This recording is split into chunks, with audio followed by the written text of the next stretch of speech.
എന്നും രാവിലെ വന്നിട്ട് ഈ ബ്രെഡ് കഴിച്ച് ശേഷം മടുത്തു കേട്ടോ. അപ്പോൾ എന്നാൽ പിന്നെ ഇന്ന് ബ്രോഷനായിക്കോട്ടെ എന്നും കൊണ്ട് രാവിലെ കടയിൽ പോയിട്ട് ബ്രോഷൻ മേടിച്ചിട്ട് അതിൻ്റെ കൂടെ കുറച്ച് വെജിറ്റബിളൊക്കെ കൂടെ വെട്ടി നുറുക്കി കഴിക്കാമെന്ന് കൊണ്ട് കുറച്ച് ടൊമാറ്റോയും പിന്നെ എന്താ പറയുന്നത് കുറച്ച് നമ്മുടെ കുക്കുംബറും ഒക്കെ എടുത്ത് അരിഞ്ഞ് വെച്ചു.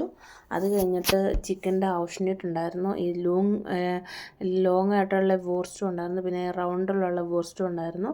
അതും കൂടെ കൂട്ടി പിന്നെ കുറച്ച് മാമലാഡ്, പിന്നെ ട്യൂണ ഫിഷിൻ്റെ സലാഡ്, ഔസ്ട്രിഷ് ഉണ്ട് ബ്രോഡിൻ്റെ മുകളിൽ തേക്കുന്ന ഔസ്ട്രിഷ്, അതെല്ലാം കൂടെ കൂട്ടി ഒന്ന് ബ്രേക്ക്ഫാസ്റ്റ് കഴിച്ചേക്കാമെന്ന് വിചാരിച്ചു. അതിൻ്റെ കൂടെ ഞങ്ങൾ 2-3 മുട്ടയും കൂടെ പുഴുങ്ങി. അപ്പോൾ ഇന്നത്തെ ബ്രേക്ക്ഫാസ്റ്റ് ഇങ്ങനെയാക്കാമെന്ന് തീരുമാനിച്ചു. വീഡിയോ ഇഷ്ടമായെങ്കിൽ സബ്സ്ക്രൈബ് ചെയ്ത് ലൈക്കും ചെയ്ത് കമൻറ്റും ചെയ്ത് സപ്പോർട്ട് ചെയ്യണം കേട്ടോ.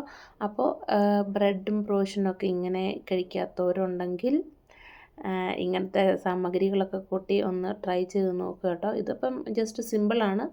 ഇതിലും ഗ്രാൻഡായിട്ട് ബ്രേക്ക്ഫാസ്റ്റ് ബ്രഞ്ചായിട്ട് കഴിക്കാം. അത് വേറെ ദിവസം വീഡിയോ ആയിട്ട് അപ്ലോഡ് ചെയ്യുന്നതായിരിക്കും കേട്ടോ.